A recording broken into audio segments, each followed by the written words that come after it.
Tom Lembong divonis bersalah dalam kasus importasi gula, DPR soroti aroma, tebang pilih.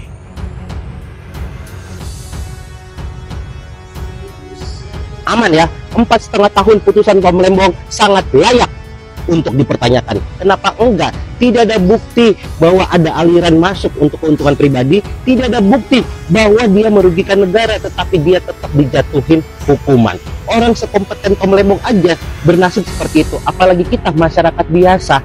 Nah, permasalahannya kalau seperti ini, siapa yang mau jadi pejabat? Tidak ada yang mau jadi pejabat, bahkan orang-orang yang kompeten jadi trauma untuk jadi pejabat, karena kunci untuk jadi pejabat cuma satu: ikutin permainan yang sudah ada. Mana Pak? Nih, mau ngerawat negara sedang sakit, bentar ya. Pak Ocek lagi gimana tanggapannya tentang kasus Pak Tom Lembong ini, Pak? Dia kan kebijakan, dia nggak ambil uang negara segala macam. Kalau saya bilang lebih berat politiknya itu, tidak ada satu sen pun yang disita uang dari dia juga, dan kebijakannya diketahui oleh Pak Presiden pada waktu itu.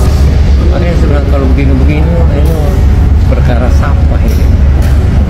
Hukum di Indonesia itu seperti toko kelontong. Yes, itu maksudnya itu apa? Anda mau beli apa? Kalau Anda punya masalah hukum, tinggal datang. Mau ke pengadilan bisa, kalau kasusnya masih di kejaksaan bisa cari di kejaksaan, kalau kepolisian ke kepolisian. Anda bisa pesan di situ. Ijon perkara. Tahu ijon perkara? Apa itu? Anda melakukan pelanggaran. Oke. Ya. Belum disidik, tapi nanti mafianya sudah datang kantor polisi. Ini nanti yang ngide ini ya, polisi. Bukan polisi yang nentukan, polisinya ini. Kemudian pasalnya yang dipakai ini. Sesudah masuk di kepolisian, kejaksaan diijon lagi, jaksanya ini. Nanti hakimnya ini. Waduh, itu real tuh.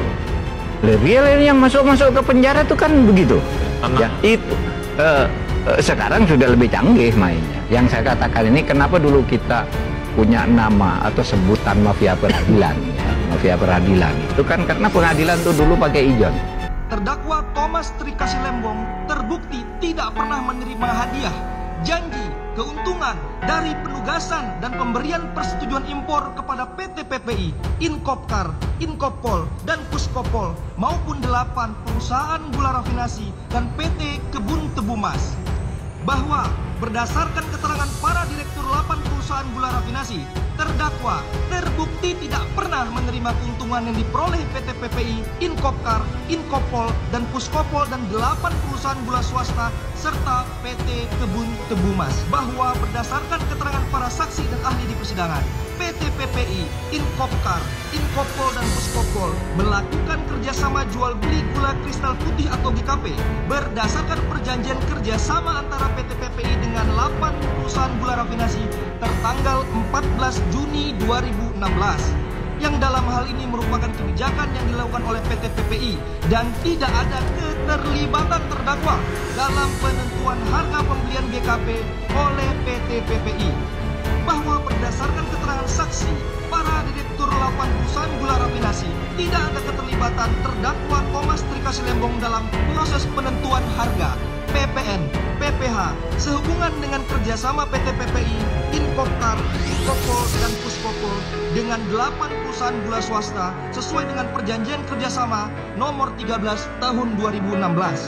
Bahwa penugasan dan atau pemberian persetujuan impor oleh terdakwa kepada PT PPI, Inkopkar, Inkopol, dan Puskopol didasarkan pada kewenangan terdakwa selaku Menteri Perdagangan dalam menjalankan aman Perpres 71 tahun 2015, khususnya menjamin pasokan dan stabilisasi harga barang kebutuhan pokok dan barang penting dengan menyediakan dan atau mengoptimalkan sarana distribusi dan pengelolaan impor gula sebagaimana dimaksud pasal 5 Perpres nomor 71 tahun 2015. Seberapa cepat harga bisa turun. Jadi yang kita harapkan turun, satu, bawang, ini sudah turun, bawang merah. Yang kedua nantinya kita harapkan turun juga gula, turun. Yang ketiga, daging. Yang keempat, beras. Saya tugaskan 4 ini bisa turun. Keran impor sudah kembali dibuka. Kalau sebuah proyek itu bisa dikerjakan oleh swasta, bisa dikerjakan oleh investor, serahkan pada mereka. Sehingga tujuan bisa kita kirim ke tempat yang lain. mengenai investasi langsung, juga inflasi, juga indeks rasio terus harus dijaga. Terutama ini inflasi menjelang Lebaran. Kita jaga agar inflasi paling tidak harus di bawah 4 untuk tahun 2016 ini. Ini menjadi kebiasaan setiap tahun. Kebiasaan setiap tahun kita bahwa harga-harga selalu naik pada menjelang Idul Fitri. Memang demandnya juga naik, tetapi kalau supply-nya dikendalikan, digerojok supply yang lebih, saya kira tidak akan terjadi seperti ini. Kenapa hanya saya yang didakwa atau bahkan ditersangkakan masa penyidikan dalam surat perintah penyidikan yaitu 2015 sampai 2023. Ya, sementara saya hanya menjabat dari 2015 sampai 2016. Ya. Jadi kenapa hanya saya yang didakwa atau bahkan ditersangkakan? Itu kan ya tidak konsisten ya, karena kalau memang perkara yang didakwa yaitu 2015 sampai 2023 ya harus konsisten ya, semua menteri perdagangan yang menjabat ya, karena semuanya juga melakukan hal yang sama persis seperti saya, juga atas dasar hukum yang sama seperti saya ya, juga harus serentak ya, tidak bisa milih-milih lah. Kami sangat yakin bahwa tidak ada kesalahan, tidak ada perbuatan melanggar hukum. Dan saya yakin semua menteri-menteri perdagangan yang lain ya, akan juga bisa ikut membuktikan bahwa selama ini proses importasi gula itu biasa-biasa saja. Tidak ada yang diselewengkan, tidak ada yang melanggar hukum. Ini seperti milih-milih, ya, mentersangkakan orang atau mendakwa orang, selektif. Wah, tidak ada izin impor didapat tanpa ada rekomendasi dari Kementerian Perindustrian. Ya ini ada. Kalau izin rekomendasi perindustrian itu kan dalam keadaan normal, ya, dalam keadaan normal, ya kan. Ini kan dalam keadaan darurat, perlu gula 200.000 ton harus segera diimpor, ya. Maka berundinglah semua kementerian, ya. Antara lain Menteri Perdagangan ada di sini, Menteri Pertanian ada, Menteri Perindustrian ada semua. Bahkan Menteri, ya, terang-terangan di sini Menteri Perindustrian setuju. Itulah dipakai sebagai dasar untuk import itu. Jadi kalau dibilang tidak ada izin dari Menteri Perindustrian itu nggak benar. Ini ada nih. Bang, berarti berdasarkan pendapat hukum itu Pak Tom harusnya lolos, Bang? Ya harusnya lolos dong. Dalam kasus Tom Lembong ini tidak ada bukti sama sekali dia terima uang. Harusnya bebas murni. Dengan tegas saya nyatakan ini sesat. Bebas ya Bang, hati ya Bang. Kalau dari situ harusnya bebas. Harusnya. Jelas kasus Pak Tong ini ada pesanannya. Nah, kasusnya nggak jelas, ya kan? Nggak ada barang bukti. Kalau kriminalisasi ini bisa terjadi pada Tom Lembong, maka siapa saja akan bisa mengalami situasi seperti ini. Kan tidak ada aliran dana di situ. Dia tidak beli rumah juga gara-gara menjadi menteri. Tidak juga apa. Lalu apa? Sejak awal saya udah katakan bahwa kasus Pak Tom Lembong ini bukan kasus pidana korupsi.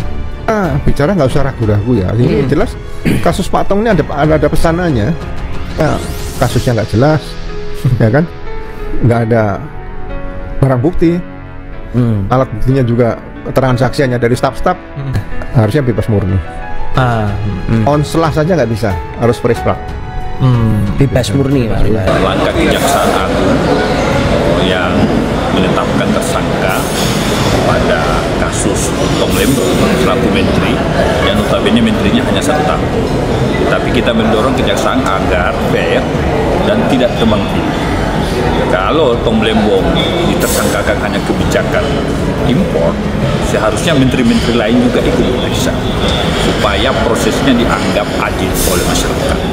Penegakan hukum harus didorong, penegakan hukum yang fair dan adil.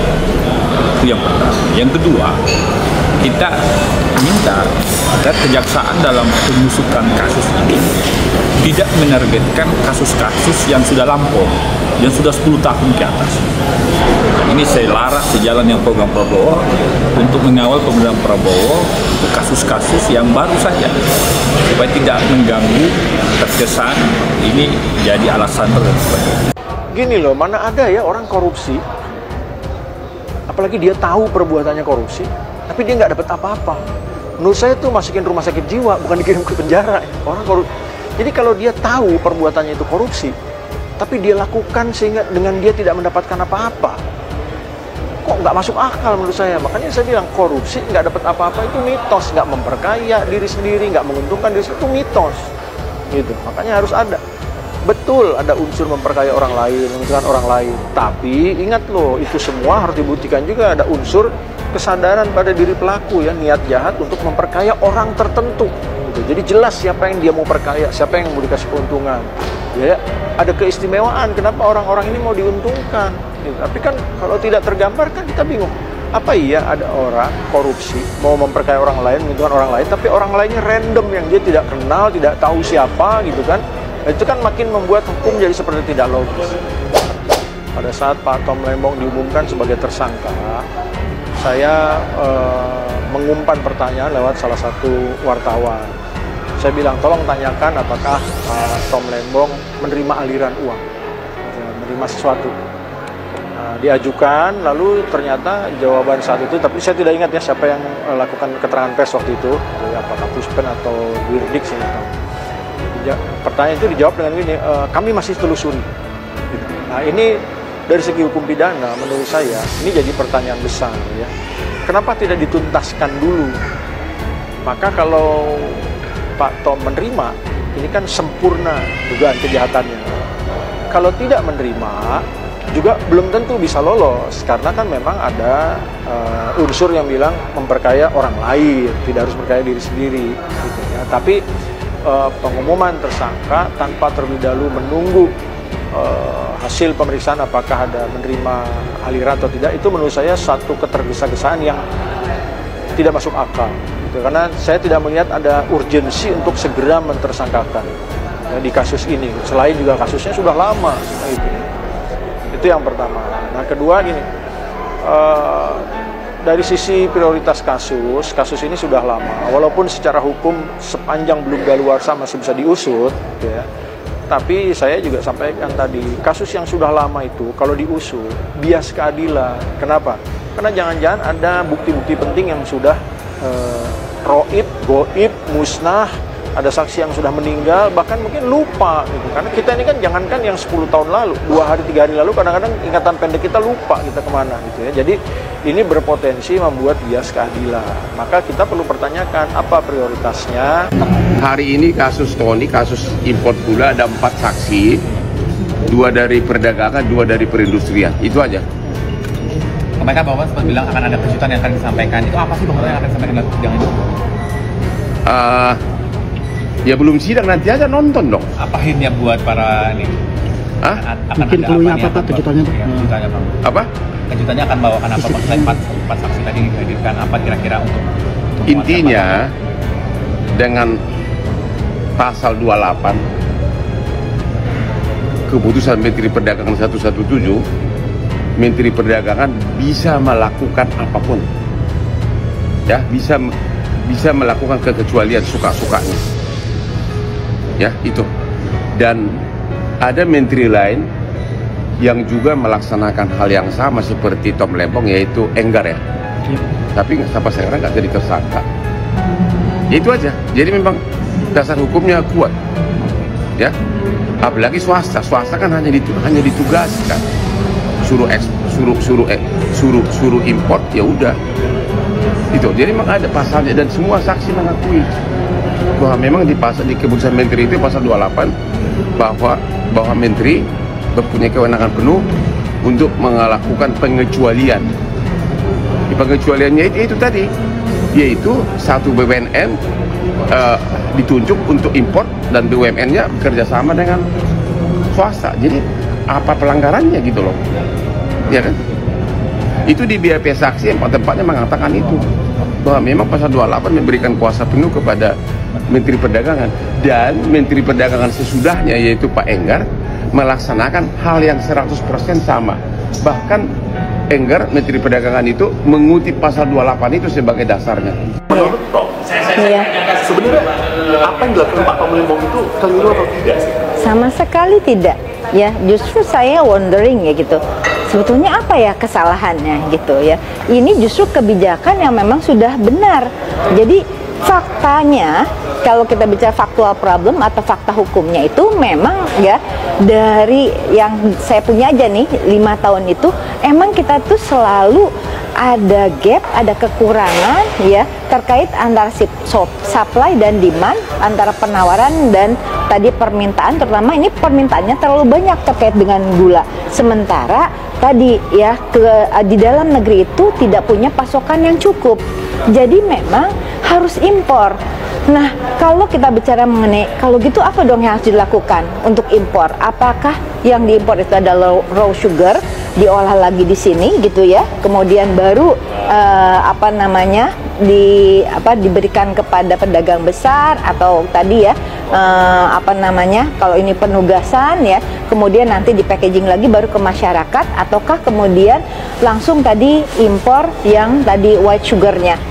Nah, kalau tadi saya menggunakan perspektif sistem dynamic gitu ya, karena kenapa sistem dynamic? Karena tadi detail complexity dan dynamic complexity-nya itu bisa tercapture gitu ya, dibandingkan dengan tadi ya dengan penjelasan tadi yang linear, bisa kelihatan dan itu nyata banget kok ya. Mudah, kenapa? Karena gini, setiap aktivitas produksi itu pasti akan menimbulkan multiplier effect, mulai dari tenaga kerja, kebutuhan akan tadi industri pendukung dan seterusnya seperti itu. Jadi negara juga justru akan banyak diuntungkan. Jadi bukan hanya dapat sesaat gitu ya, hanya tadi dari sisi biaya masuk saja, dan biaya masuk pun nggak sepenuhnya tadi dapatkan negara, karena itu bisa menjadi tax relief, bisa menjadi deductible expenses yang mengurangi PPh badannya.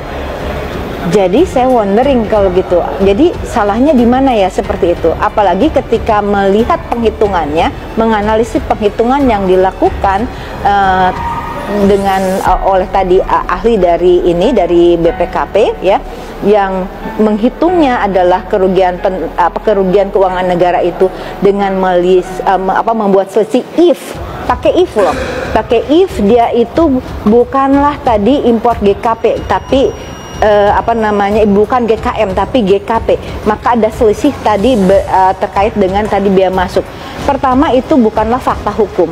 Jadi yang namanya di tipikor itu haruslah betul-betul actual loss. Itu putusan dari Mahkamah Konstitusi. Dan yang kedua, penghitungan tadi hanya melihat dari biaya masuk, selisih biaya masuk dan PDRI, itu bukanlah penghitungan yang valid dan reliable. Kenapa? Karena tadi PPN impor dan PPh pasal 22 impor itu hanyalah merupakan pajak pendahuluan prepaid tax ya, dimana kalau PPh pasal 22 itu bisa creditable, bisa mengurangi PPh badan karena sebagai tax credit, dan kalau PPN itu bisa menjadi VAT input yang bisa creditable juga yang mengurangi tadi PPN disetorkan. So, yang jadi masalah adalah kalau begitu tadi di mana letak dari kerugian keuangan negaranya? Bukankah kemudian justru negara mendapatkan manfaat atau benefit yang lebih besar dibandingkan dengan yang tadi saya tidak mengatakan bahwa itu kerugian gitu ya, karena tadi secara agregat sebenarnya banyak sekali manfaatnya. Belum lagi bicara mengenai penghematan devisa dan sebagainya. Yang kedua, bicara mengenai kemahalan. Ya, kurva Equilibrium udah jelas gitu ya, bisa menjelaskan gitu ya fenomena yang terjadi. Jadi jangan sampai gara-gara kasus ini kemudian pemerintah sekarang gitu itu akan memilih udah kalau gitu, kalau untuk memenuhi cadangan gula atau stabilisasi udah langsung aja impor GKP. Buat saya itu sedih sekali gitu, karena kasihan sekali dengan industri di dalam negeri jika itu yang dipilih. Menurut saya terdapat dua kesalahan fatal dalam perhitungan kerugian negara. Kesalahan fatal pertama adalah kelebihan bayar, yaitu HPP. Itu tidak dipahami oleh auditor BPKP bahwa yang HPP itu adalah harga minimum untuk pembelian dari petani. Nah, tentunya ketika pabrik itu membeli, akan ada biaya produksi tambah profit margin, sehingga tidak mungkin bahwa harga yang dijual itu akan sama dengan harga pembelian atau HPP. Kalau saya dipaksa untuk harus sama, maka tidak akan ada orang yang akan mau memproduksi gula. Jadi petani tebu tidak terserap produknya, terus kemudian tidak ada aktivitas produksi, alias tidak ada pajak yang dikumpulkan, dan kelangkaan produk mengakibatkan harga mahal. Nah, itu poin pertama. Jadi sangat salah dalam mengartikan HPP. Yang kedua, kerugian di dalam bea cukai itu ada dua, yaitu misklasifikasi sama under invoicing. Misklasifikasi itu saya mengimport barang A yang tarifnya lebih tinggi, terus kemudian report barang B yang lebih rendah, ya. Atau saya mengimport 10M, saya declare 5M. Nah, itu under invoicing. Dalam kasus ini tidak terjadi karena yang diimport adalah gula kristal mentah, dan faktanya adalah gula kristal mentah. Jadi ketika ditetapkan kerugian ke negara berdasarkan perhitungan, harusnya tarifnya adalah tarif GKP. Jujur, belum pernah saya melihat kesalahan fatal yang luar biasa seperti ini. Dengan kesalahan fatal seperti itu menurut Bapak, apakah memang kemudian audit ini terlalu dipaksakan atau seperti apa sebenarnya? Jujur ya, sangat dipaksakan karena nggak ada case-nya. Karena apa? Lu faktanya memang diimpor adalah GKM, ya. Ketika faktanya diimpor GKM dan Bea Cukai melihat bahwa ini adalah GKM, mereka nggak boleh untuk menetapkan, ya, ini menjadi GKP, nggak boleh. Harus sesuai dengan barang. Nah, fakta bahwa barang itu sudah dilepas, dirilis dari import, itu artinya sudah aman. Nah, jika tuntutan ini dikabulkan, maka implikasi luar biasa. Maka dengan argumentasi BPKP, kita mengimport yang lebih mahal, yang lebih tinggi tarifnya, itu akan menguntungkan keuangan negara. Maka implikasinya adalah tutup seluruh industri di Indonesia.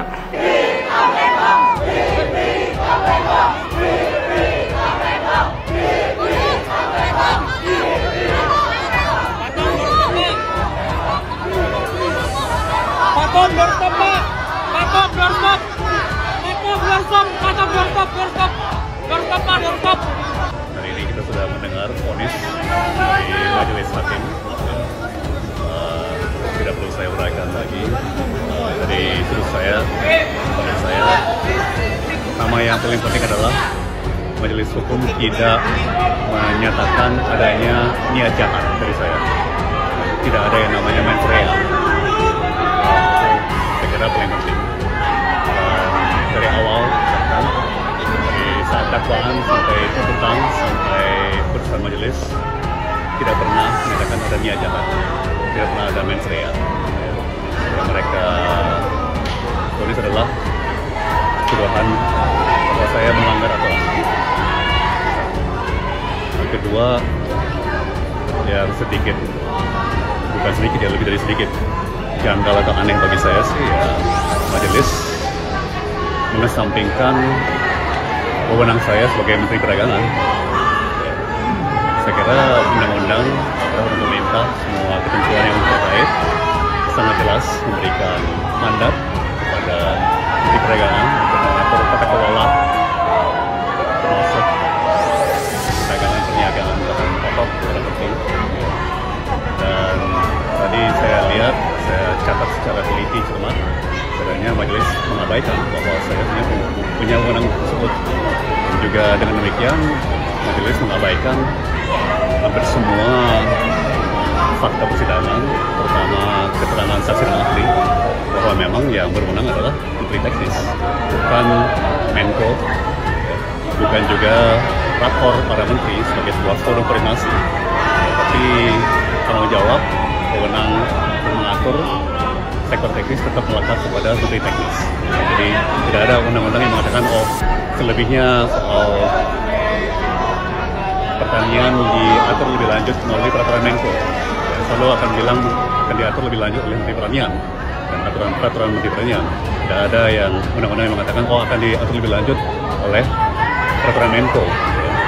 Lalu akan bilang akan diatur lebih lanjut oleh peraturan Menteri Perindustrian misalnya. Jadi itu kejanggalan yang cukup besar bagi saya, ya. Majelis mengabaikan mandat undang-undang wewenang yang melekat kepada menteri teknis, bukan kepada forum rakor, apalagi kepada Menko, menteri koordinator. Namanya aja menteri koordinator, ya, bukan menteri perindustrian, menteri pertanian, menteri perdagangan dan lain-lain. Ya, mungkin ketiga, saya menyesalkan bahwa kalau saya lihat vonisnya majelis itu kembali lagi seperti copy paste, ya, copas dari tuntutan penuntut. Ya, sekali lagi boleh dibilang mengabaikan hampir semua fakta persidangan, terutama keterangan para saksi dan ahli. Tentunya peraturan memberikan kami sebagai terdakwa 7 hari untuk memutuskan apakah langkah berikut daripada kami dan nasihat hukum kami. Jadi mohon berikan saya dengan tim hukum saya, dan sangat-sangat saya banggakan, luar biasa, segala tantangan, kesulitan, kejanggalan jadi bisa sampai titik ini. Saya sangat-sangat bangga atas prestasi tim hukum saya terutama. Ya. Ini keberhasilannya kita raih 60-70% berkat kerja keras tim hukum saya.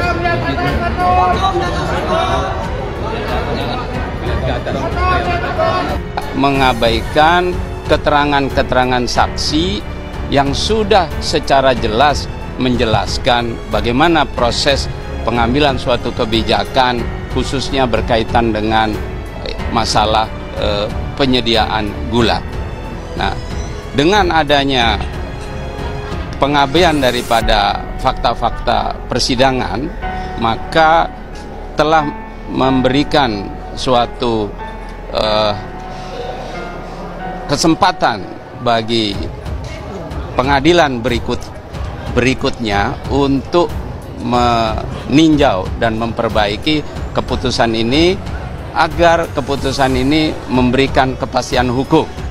Karena baru pertama kali di dalam persoalan pidana, ya, yang dipermasalahkan, ya, yang dibuktikan tidak mencakup adanya suatu perbuatan-perbuatan tercela, perbuatan menguntungkan diri sendiri, termasuk juga adanya kerugian negara yang digembar-gemborkan dari awal, ternyata kerugian tersebut tidak terbukti. Ya. Oleh karena itu kami akan pikir-pikir untuk mengajukan tindakan hukum selanjutnya.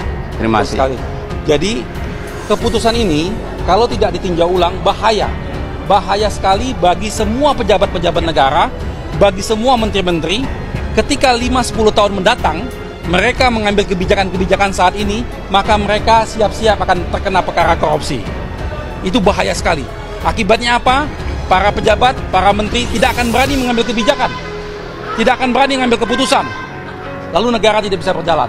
Jadi keputusan ini punya dampak yang luar biasa, baik bagi pejabat maupun bagi pihak swasta, pihak pengusaha, karena tidak ada kepastian hukum. Sekarang persoalannya, kalau seorang swasta mendapatkan keuntungan, apakah itu yang menyebabkan kerugian negara? Itu sah-sah saja, mana ada swasta berusaha untuk tidak mendapatkan keuntungan tentunya. Inilah yang betul-betul menjadi putusan yang berbahaya.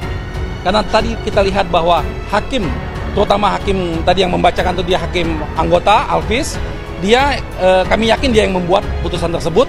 Dia betul-betul dalam setiap pertanyaan-pertanyaannya itu selalu arahnya ke sana. Dan tadi keputusannya dia sampaikan tadi oleh dia sendiri. Kita melihat cara berpikir ini yang membahayakan buat bangsa ini. Ya, kami pikir itu. Untuk sikap kami yang selanjutnya kami masih pikir-pikir, tapi tentunya dalam kondisi ini peluang besar kami akan melakukan banding. Ya. Ya, ini ada 3 hal yang menarik saya tadi. Yang dianggap kerugian negara adalah kerugian pihak swasta karena bekerja sama dengan BUMN. Coba bayangkan kereta api cepat, apakah Jokowi akan masuk? Karena kerugian negara juga kerjasama dengan swasta. Tol, bandara, yang lain-lain karena kerugian negara. Goto yang kerjasama dengan Telkom, karena dia juga mengambil keuntungan Telkom, berarti dianggap kerugian negara. Jadi siap-siaplah menteri-menteri akan nasibnya kalau ini tidak diperbaiki seperti Tom Lembong yang lebih parah. Kebayang nggak Pak Erick Thohir Menteri BUMN? Berapa ribu tahun akan dihukum karena kerjasama kerugian itu. Yang kedua, tadi bukan kewenangan Tom Lembong, tapi ditimpakan ke dia. Contoh, kerjasama BUMN dan swasta itu bukan kewenangan Tom Lembong. Tidak ada kewenangan Menteri Perdagangan mengatur itu sudah korporasi. Kenapa disalahkan ke dia? Nah, yang ketiga, yang paling banyak, ada agenda sidang, ada agenda rapat yang menugaskan Menteri Perdagangan melakukan sesuatu dan tidak melakukan, tidak ada kaitannya perkara ini, tapi disalahkan. Jadi betapa saya benar-benar hampir bingung melihat hukum, karena saya bukan ahli hukum, saya insinyur murni, kok hukum bisa seperti ini. Saya ulangi, 3 hal yang aneh. Kerugian swasta dianggap kerugian negara yang bekerja sama dengan BUMN. Artinya seluruh swasta bekerja sama BUMN dan untung itu dianggap kerugian negara. Yang kedua adalah bukan kewenangannya Tom Lembong yang mengatur kerjasama dengan swasta. Kenapa Tom Lembong yang disalahkan? Itu kewenangan Menteri di BUMN mana lah, bukan lagi Menteri BUMN. Itu aksi korporasi. Dan yang ketiga tadi ada penugas keputusan lain yang tidak akan menyerang perkara tapi disalahkan bahwa Anda tidak melaksanakan. Oke. Satu yang pasti bahwa kickbacknya nggak ada, ya kan? Ada nggak kamu lihat kata kickback atau nerima kemudian? Ada nggak tadi? Kamu nggak dengar kan? Itu yang saya paling takutkan selama saya 4 tahun di KPK, ketika ada kerugian negara tapi kickbacknya nggak ada. Kickback kepada orang situ. Lembong nggak menerima apapun. Silakan nanti apa yang mereka lakukan akan dipertanggungjawabkan oleh mereka. Saya nggak usah berdefinisi lagi. Tetapi ketika Anda tidak ada kickback, pasal 2, pasal 3 akan bisa berdebat 3 tahun Anda di situ. Ya kan? Makanya dia tadi bingung tuh hakimnya. Muter sana, muter sini, muter sana, muter sini. Menstreanya nggak ketemu. Pusing dia. Udah mau harusnya pun bacakan sekian tahun, dia masih lagi ngejawab apa tuh? Auditnya BPK. Dia bandingin audit BPK dengan audit BPKP. Ah, come on man. Oke deh. Pengadilan Tipikor Jakarta telah menjatuhkan putusan akhir bagi mantan Menteri Perdagangan, Thomas Trikasih Lembong, atau Tom Lembong. Dalam sidang yang digelar pada Jumat tanggal 18 Juli tahun 2025, ia dinyatakan bersalah dalam kasus korupsi importasi gula kristal mentah. Menjatuhkan pidana kepada terdakwa Thomas Trikasih Lembong oleh karena itu dengan pidana penjara 4 tahun dan 6 bulan, kata Ketua Majelis Hakim Denis Arsan Fatrika. Selain hukuman penjara, Tom Lembong juga diwajibkan membayar denda sebesar Rp750 juta dengan ancaman tambahan kurungan 6 bulan jika tidak dibayar. Vonis ini lebih ringan dari tuntutan jaksa yang meminta hukuman 7 tahun penjara. Namun, yang menjadi pusat perhatian adalah pertimbangan hakim yang menyebut tidak ada bukti aliran dana korupsi yang dinikmati secara pribadi oleh Tom Lembong. Fakta inilah yang memantik reaksi keras dan memunculkan dugaan adanya motif lain di balik kasus ini. Jangan tebang pilih. Anggota Komisi 3 DPR RI, Rudianto Lalo, menilai kasus ini menjadi tantangan besar bagi aparat penegak hukum. Menurutnya, putusan yang menyatakan Tom Lembong bersalah tanpa bukti memperkaya diri telah menimbulkan kontroversi dan rasa ketidakadilan di masyarakat. Memang ke depan ini tantangan penegak hukum kita supaya dalam menangani kasus korupsi untuk tidak tebang pilih, untuk tidak menarget orang per orang, kata Rudianto kepada wartawan, Sabtu, tanggal 19 Juli tahun 2025. Ia menegaskan, penegakan hukum yang hanya menyasar era kepemimpinan Tom Lembong memunculkan persepsi bahwa sang mantan menteri menjadi korban kriminalisasi. Manakala penegakan hukum itu dilakukan tanpa tebang pilih, semua kebijakan impor misalnya disidik hukum, saya kira juga tidak akan dipersoalkan, tidak menjadi polemik di tengah masyarakat kita, ujar Rudianto. Makanya kami selalu mewanti-wanti penegak hukum supaya dalam menegakkan hukum, khusus yang memberantas korupsi, jangan terkesan menarget orang-orang tertentu. Hanya menarget orang-orang tertentu kan. Tetapi menangani kasus korupsi itu harus motifnya hanya satu, motif hukum, bukan motif yang lain-lain, termasuk politik.